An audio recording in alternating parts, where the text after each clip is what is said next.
In March of 1997, 3-year-old Cody Stepp was living with his aunt Mickey on Hossack Street in the Hungarian village area of Columbus, Ohio. During the late 90s, Columbus was one of the safest cities in the entirety of the Midwest, yet there were still areas of the city that were considered no-go zones after dark, with vicinity of Hossack Street being one of them. Cody had been living with his aunt since December of 1996, after his mother's struggle with drug addiction inevitably landed her in jail. Robin Stepp had a long history of theft and selling her body, but managed to take relatively good care of Cody, with her only shortcoming being minor neglect. It was accepted among the Stepp family that Cody would be returned to Robin's custody as soon as it were legally possible. But on March 11th of 1997, a dark fate chose to intervene. It was just after 7 p.m. on a Tuesday when Aunt Mickey took a quick visit to a nearby corner store. She left Cody playing in her home's front yard, but due to a miscommunication with Cody's grandmother, no one was watching the boy during Mickey's trip to the store. She was gone for no longer than 15 to 20 minutes, but when she returned, Cody was gone. Aunt Mickey immediately reported Cody missing, and in her mind, the timing couldn't have been any worse. Cody's mother was scheduled for release the following day, and when she learned of her son's disappearance, she was furious. As police helicopters circled the city and canine officers ran their dogs through nearby fields and wooded areas, Cody's mother all but accused her sister of manufacturing her son's disappearance. In her opinion, the timing was no coincidence, and she believed that there was a concerted effort to keep her away from her son. It was a heartbreaking situation, and the Stepp family begged local law enforcement to bring Cody home. The FBI became involved almost immediately, with the Columbus Police Department sparing no expense in organizing one of the largest search efforts in the state's history. Patrol officers were reassigned to canvass entire neighborhoods, while all investigations into financial crimes were suspended, allowing the relevant detectives to dedicate themselves to the search for Cody. Even recruits at the CPD's training facility were requisitioned for the effort, with many of them scouring the banks of the nearby Scioto River. While Cody's disappearance had initially been treated as a standard child abduction, one detective refused to rule out the possibility that Cody had become embroiled in some kind of intra-family dispute.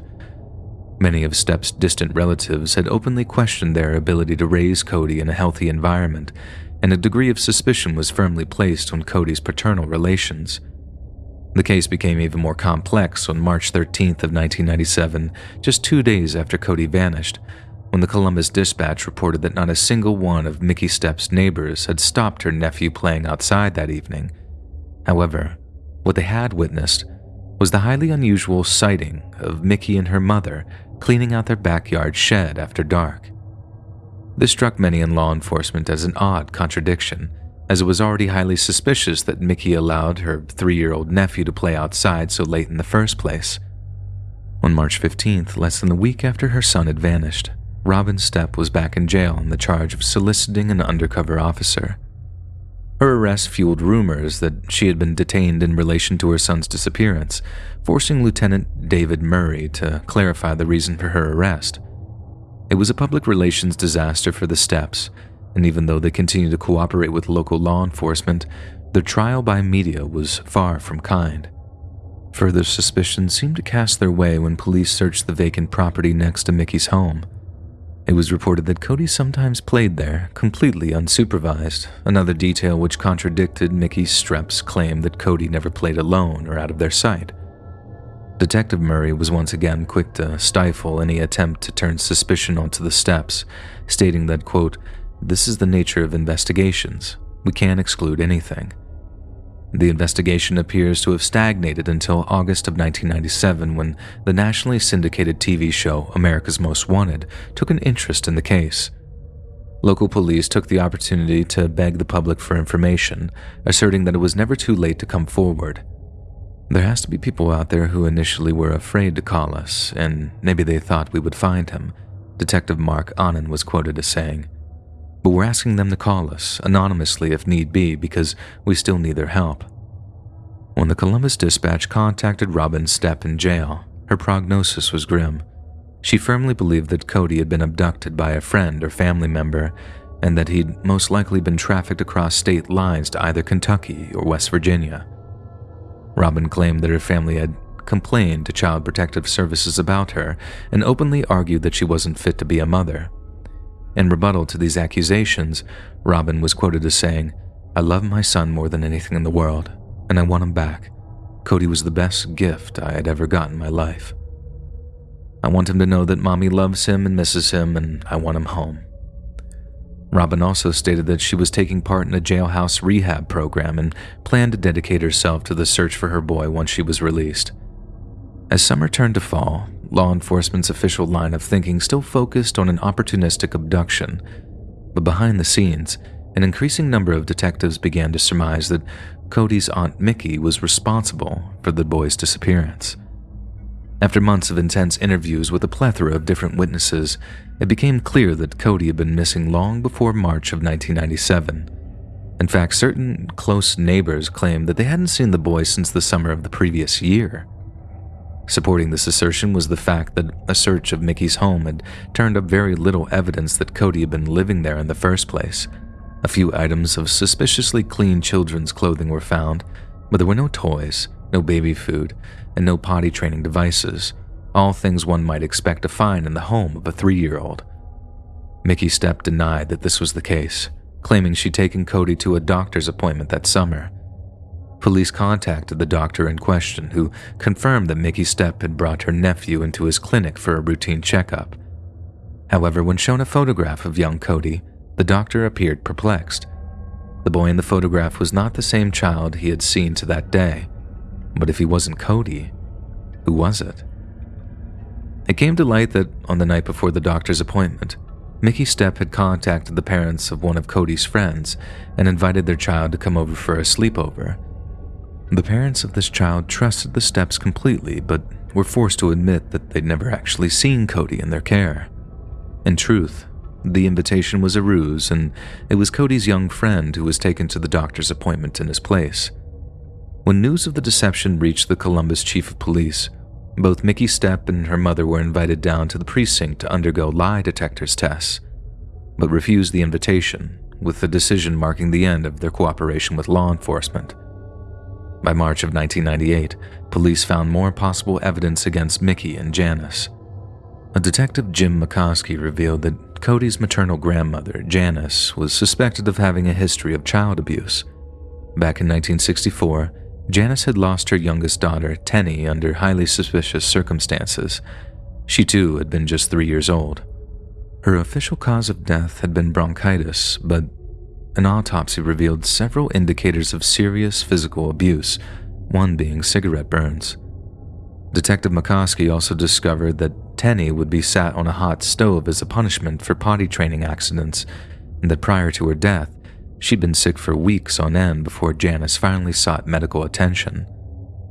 In McCoskey's own words, the fact that no formal charges had ever been brought against Janice was shocking, and he began to doubt that Cody would ever be seen again. In the spring of 1998, just over a year after her son was first reported missing, Robin Stepp attempted to have Cody declared legally deceased. Some observers were stunned that Robin would be so quick to give up bringing Cody home, but legal experts seemed quite certain that the move was a strategic one. On August 24th of 1998, Judge Lawrence Belkis ruled that there was not enough evidence to declare Cody deceased, saying that, "At this point, we don't know if the child is missing, sold for ransom, murdered, or if he fell down a sewer drain." It was a major milestone in the case, and it forced many a cynical detective to reevaluate their previous convictions. The investigation had only slowed on the assumption that Cody was dead, and although there was a great deal of support on such a theory, it was just as probable that he was still alive and in the custody of relatives out of state. And with that in mind, detectives began to re-interview Aunt Mickey and Grandma Janice, only this time, their questions had a much more accusatory tone.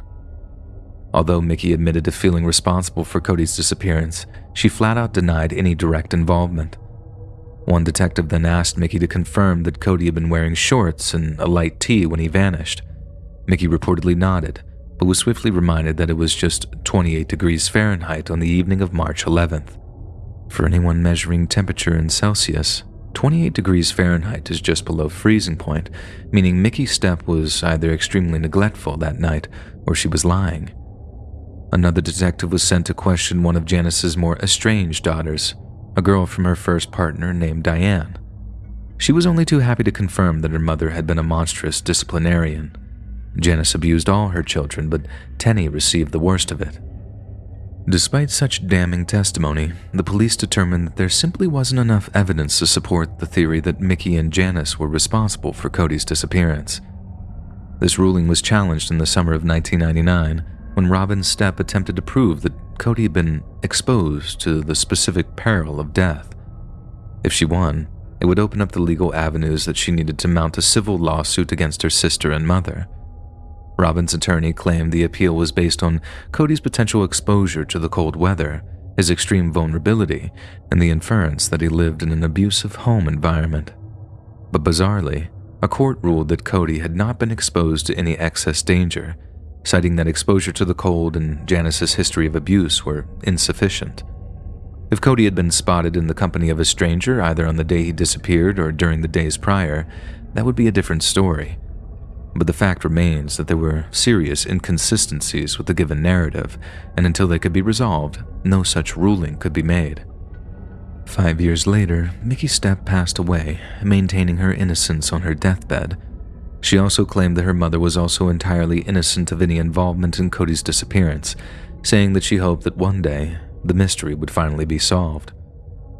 On March 11th of 2007, the Columbus Dispatch published a 10-year anniversary article which detailed Cody's disappearance.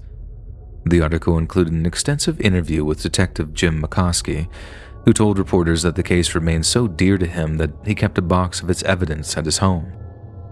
Cody could have quite literally been sold, he said, adding that the boy might be living under an assumed name, having no idea that he's been missing since infancy. A reporter then asked McCoskey if it were possible that Cody was living happily in his ignorance. "No, I don't," the detective replied. "If he is alive, he might well have been sold into some kind of human trafficking ring. We just don't know." 18 months after the Dispatch ran their anniversary piece, police received a call from an anonymous tipster who claimed that the child's body was buried in a field off Parsons Avenue, not far from where Cody had been staying with Mickey. A cadaver dog was dispatched to search the field, and it indicated that human remains were present in several different spots. A large backhoe was used to excavate the area of interest, but frustratingly, nothing was found. Robin Stepp welcomed the news, reasserting that her boy was alive, an assertion that was vindicated a short while later when a rather intriguing blog post began to make the rounds. A woman by the name of Linda Fox claimed to have had a very unusual interaction with a boy near Lebanon, Ohio during December of 2007. Linda said that while driving around 3 miles east of the town, she'd spotted what appeared to be a 9-year-old boy walking at the roadside. Given that it was raining, Linda offered the boy a ride and struck up a conversation with him during the drive. The boy told her his name was Irwin and that he was 13 years of age. This immediately struck Linda as odd, as the boy seemed no older than elementary school age. Then when she asked him where he lived, the boy appeared to have no idea. He knew that he was living with his aunt named Donna, but had no idea what either of their surnames were. Undeterred by the boy's apparent ignorance, Linda continued to drive him around until finally deciding the best thing to do was to drop him off at a local police station. The officers there would be much better at helping young Irwin, and if there was indeed something untoward going on, then they'd most certainly pick up on it. However, when Linda announced her motherly intentions, little Irwin began to protest dramatically. He insisted that he wasn't in trouble, and then fled from the car as soon as she parked outside the precinct. Following the encounter, Linda said that she searched Ohio's missing children database, making a shocking discovery in the process. While browsing one organization's website, Linda noticed the missing person's profile of a certain Cody Stepp. The profile included an age-progressed picture of the boy, depicting what he might look like at this current age. The picture looked almost exactly like little Irwin. Linda ran to her car to retrieve the small ice cream carton that Irwin had been eating out of during the previous evening. Linda had briefly stopped to buy the boy ice cream to calm him down, but he still fled her car once they arrived at the police precinct. Linda claimed that she drove straight back to the same precinct and turned over the ice cream carton as potential forensic evidence. She also directed police to the missing person website she'd been browsing, vehemently insisting that the boy she'd seen was Cody Stepp. An officer attempted to assuage her fears, telling her that the boy was most likely just a local runaway, but Linda wasn't convinced. She tried to keep in touch with the officers she'd spoken to, but there seemed to be no developments, and in the end, they politely asked her to stop calling. Linda's story certainly makes for an interesting one, but it's worth noting that it's never been properly verified. Most of the details in her blog post are information that was freely available to the public, meaning there's always a chance that her account was fabricated. In the fall of 2014, the Columbus Monthly published an article which revisited Cody Stepp's disappearance. They spoke with his mother, Robin, who had been clean for 4 years by that point. She said that she thought about Cody every day, how chubby his cheeks were, and how full of energy he was. She was still optimistic that Cody would be found one day, yet Detective Jim McCoskey did not share her optimism. By 2014, McCoskey was convinced that Cody was dead, and that his aunt and grandmother were somehow responsible. Both Mickey and Janice had both passed away by that time, meaning any secrets they held had been taken to the grave. Pamela Taylor, whose son had given Robin a ride on the day that she got out of prison, told ABC that she was hopeful that Robin would one day be reunited with her son. "There's no closure," she said, "and there never will be until the day we find him. I just hope that it's here on Earth." If he's still alive, Cody Stepp is 29 years old and may not even remember his old family. Perhaps Detective McCoskey is right and Cody was dead before he even was reported missing. But then again, maybe a mother's intuition is correct, and Cody is out there somewhere, be it in West Virginia, Kentucky, or maybe even Lebanon, Ohio. If you enjoyed this scary story, listen to thousands more, either over on the Let's Read YouTube channel or podcast.